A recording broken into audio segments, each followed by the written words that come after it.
People worldwide are celebrating cannabis today, but let's also remember it must be a day of protest. We have to protest prohibition.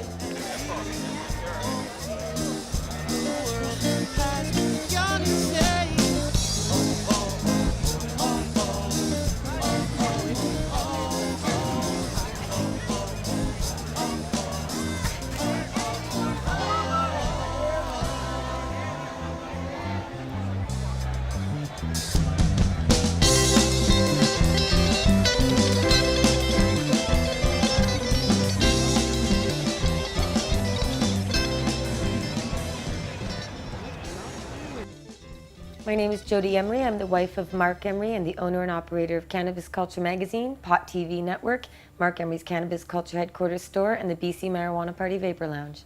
420 Vancouver!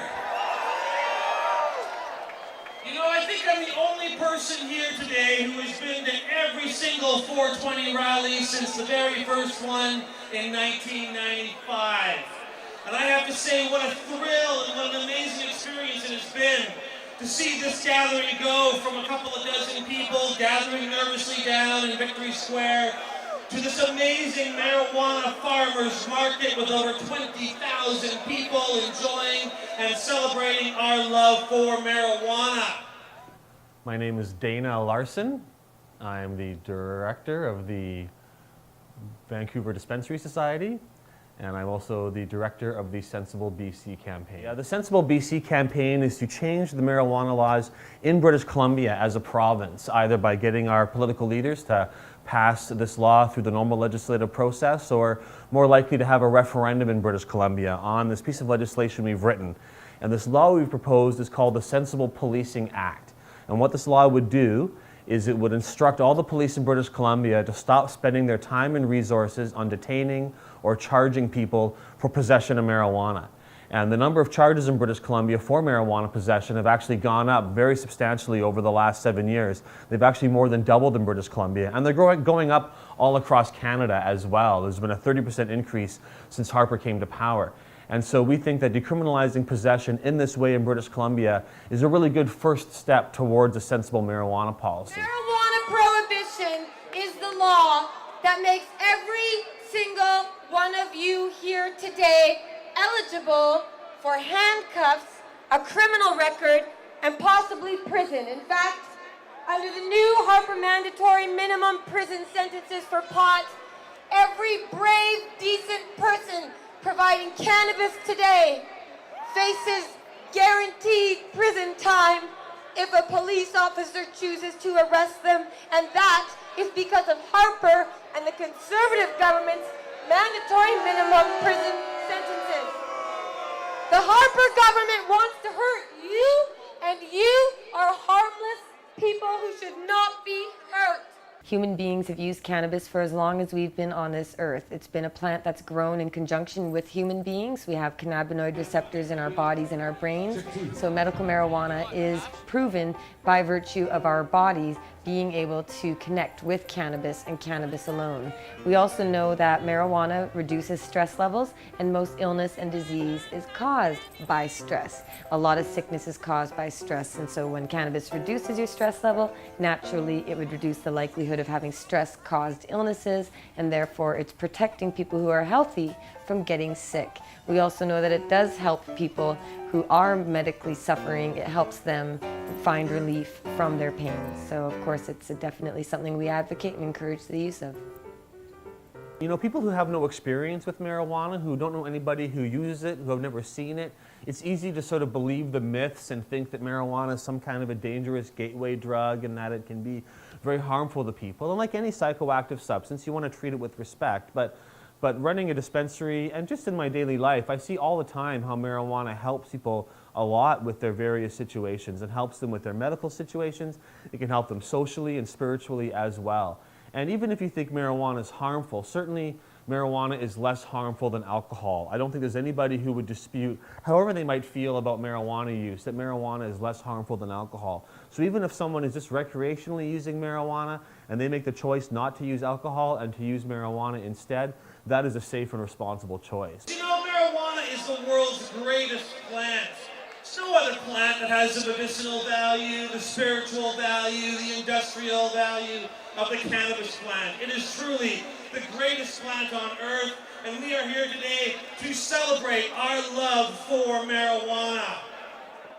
Well, our campaign goal is to have a referendum on the Sensible Policing Act, and it's very difficult to get something on the ballot in British Columbia, but it can be done. And if we succeed in that, then next September in 2014, we'll be able to have a referendum on this law. If we win that referendum, it doesn't mean that marijuana is legalized in British Columbia, but it means that we're decriminalizing it. It means that the 16,000 times the RCMP and other police in British Columbia spend their time and money on taking marijuana away from an otherwise law-abiding citizen would come to an end. The 3,700 times that somebody in British Columbia gets charged for possession of marijuana would come to an end. And the 1,200 annual marijuana convictions for possession that happen every year in British Columbia would come to an end. Please stop the arrests. Please stop the imprisonment. Please stop funding organized crime. Please stop wasting billions of dollars. Please stop taking children away from their parents and fathers away from their babies. Please stop hurting peaceful people who hurt no one else. And that is what prohibition does.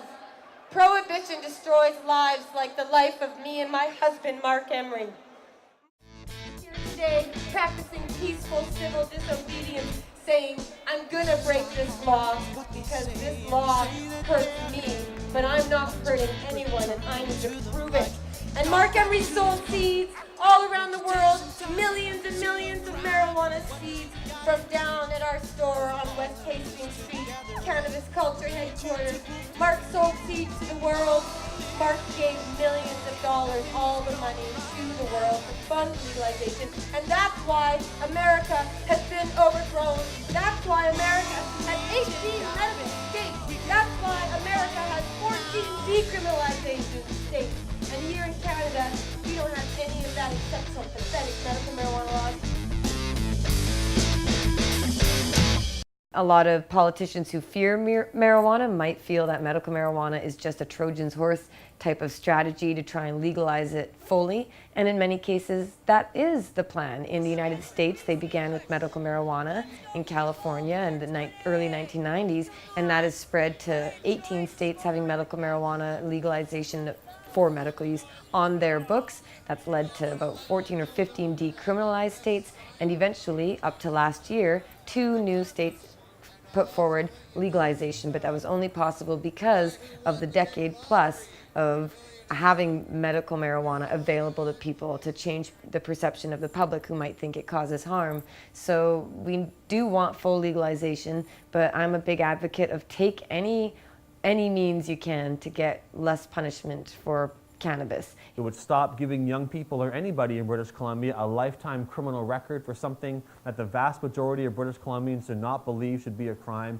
which is possessing marijuana for their own use. It's a good first step, and then we can have a commission, we can figure out the details, we can hopefully get the federal government to repeal marijuana prohibition, especially if Harper is defeated in 2015. I'm confident that whatever government replaces Harper will be more likely to want to change the marijuana laws, especially if we have a referendum in British Columbia. And if we don't win this referendum, if we don't make these changes here now in British Columbia while we have this window of opportunity, I'm afraid we could lose our chance and that we could see these marijuana laws persist for yet another generation. Just like how everyone thought marijuana was about to be legalized in the 1970s, and yet we failed to get those laws changed, and a whole generation went by, and things have only gotten worse. And now the cycle has come around again, where we have a special chance to actually change the laws here in British Columbia and in all of Canada. And if we fail in this campaign now, then those mandatory minimums that Stephen Harper just put into place are going to be extended and expanded. They're going to get worse and worse, and we're going to see our prisons more and more filled with non-violent marijuana users who do not deserve to be imprisoned. And that is the alternate future we're looking at. So people should get involved in Sensible BC, go to sensiblebc.ca, register for the campaign, donate your time, donate your money, donate your passion and your idealism.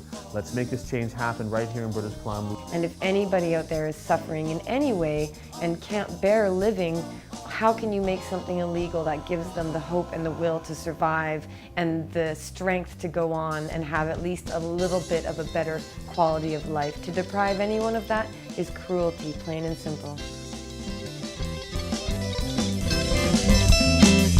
This place has stole my heart, just like a man who has no choice.